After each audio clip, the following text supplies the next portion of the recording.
So in this video, I want to talk to you about spiritual retreats and your spiritual journey, your spiritual practice. I love a retreat. It's like a vacation with a purpose. You're usually in a beautiful environment. All your meals are cooked and prepared for you, nutritious, tasty meals. You go out on excursions, you're out exploring. And then on top of that, you might have an awakening or something is definitely fueling your soul. As a matter of fact, about a month ago, I went to a spiritual retreat in Mount Shasta here in Northern California. It was a beautiful, beautiful experience. Mount Shasta is just a magical place. It's what they call a spiritual vortex, a very high vibrational place.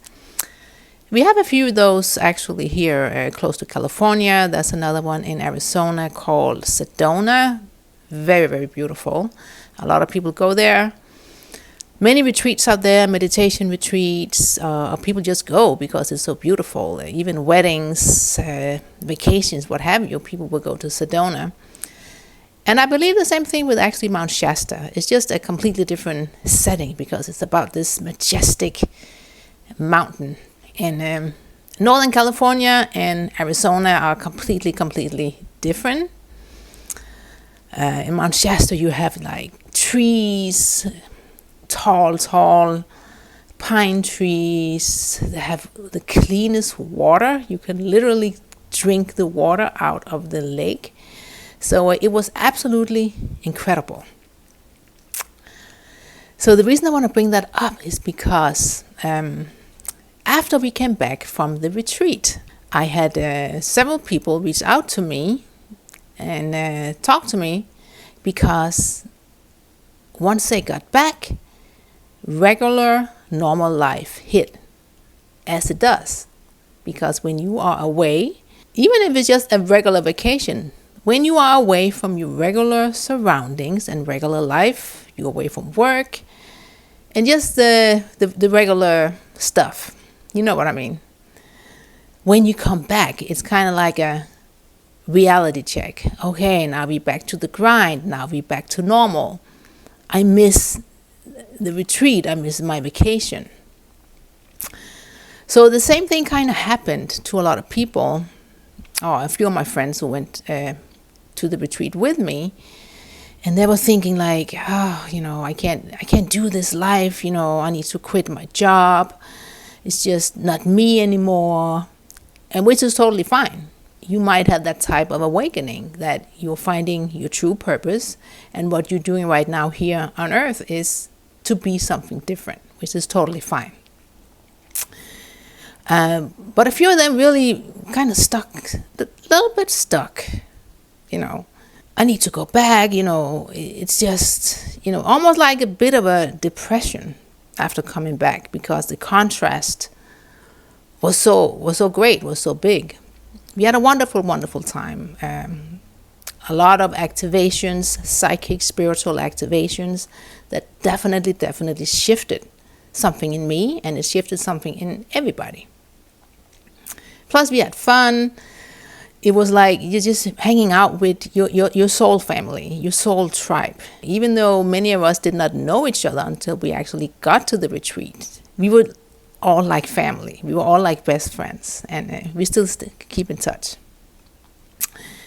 But what really hit me with this coming back to reality kind of depression mood that a few of my friends were in, what really hit me was that the spiritual retreat is a spiritual retreat, right? And you most likely will shift something. You might shift something in your journey of awakening. However, the retreat is something extra. It is not your spiritual practice. So I would ask those friends, what is your spiritual practice now that you're back home? Are you meditating 2 times a day? Are you taking in wisdom from podcasts and books, audiobooks, all that stuff we have available to us? Are you doing all those things? And some of them said, I kind of am trying to do my meditation and definitely listening to some podcasts and stuff. But that's the key.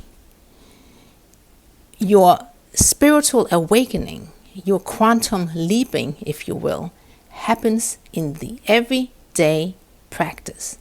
It happens in small increments. And then all of a sudden, you have a big aha moment. But it's really in the so-called tedious work. And it might feel like that in the beginning. Like, I gotta meditate. I have to meditate. But at some point, that will change. Definitely change for me. I love my spiritual practice. I love meditating. I love taking in wisdom. So for me, I get to meditate. I get to take in wisdom. I get to take the seminar. Because I'm feeling the shift. And even more importantly, it lifts me out of the everyday life and the lower vibrational frequencies that can pull you down of being here on planet Earth. So spiritual practice is always number one. What you do in your everyday practice, which should always consist of meditation. First thing, when you wake up in the morning, you want to touch God. You don't want to touch your phone. You want to touch spirit. When you go to bed at night, meditation. So you go to sleep on a good, positive note. You go to sleep with spirit as well. And on top of that, you want to take in wisdom. You want to take in knowledge from the masters out there. Transition, passed on, as well as the ones that we still have the privilege to gain knowledge from. The one who was passed on, transitioned, I'm talking about Jesus Christ, the Buddha, Ernest Holmes. The ones that we still have available here would be Eckhart Tolle, Michael Beckwith, and many, many others. Tony Robbins, if you are in that more like motivational space, which is more geared toward motivational and business, living your best life, but not so much a spiritual angle. If you take like Michael Beckwith, he's more like a spiritual angle. It's also living your best life was more geared in the spiritual way. But all that is great knowledge to take in. And guess what? It keeps you out of the lower vibrations. It keeps you out of depression. It keeps you out of, I got to do this again today. And it just does. Listening to frequencies, high frequency music that lifts your mood, that lifts you out of the so-called matrix. You don't want to be stuck inside the matrix. You want to kind of be up here. You want to be above it. You want to be the observer. And the same when it comes to your negative thinking, self-doubt. You don't want to be festered in it. You want to be the observer of it, and then just let it pass through. Let it pass through.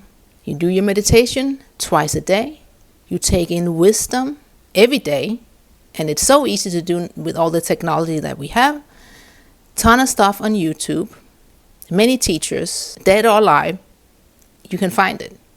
Audible, Spotify, Apple Music, all those channels has free options for you to take in wisdom on a daily basis. And then, of course, books. Books, whether it's a physical book or an audio book. And then, when you have that practice in place, then when you go on your spiritual retreat, when you go to Mount Shasta, when you go to Bali, when you go to Sedona on a beautiful retreat, then the gifts, the blessings, the awakening you're going to receive from there is going to be even more, so much greater. It's going to be even more. But it really is the cherry on top of the ice cream. The retreat is not your spiritual practice. Even if you went on a retreat every month, it would probably lose its excitement if you did so. Your spiritual practice is your spiritual practice. Your meditation, your prayers, affirmative prayers, affirmations, and taking in wisdom. All right, that's it for this one. Stick around, see what else is on my channel. I think there's going to be something else. There's going to be another video that you're going to enjoy. So please like, comment, because I love to hear from you. And if you haven't yet, subscribe to the channel.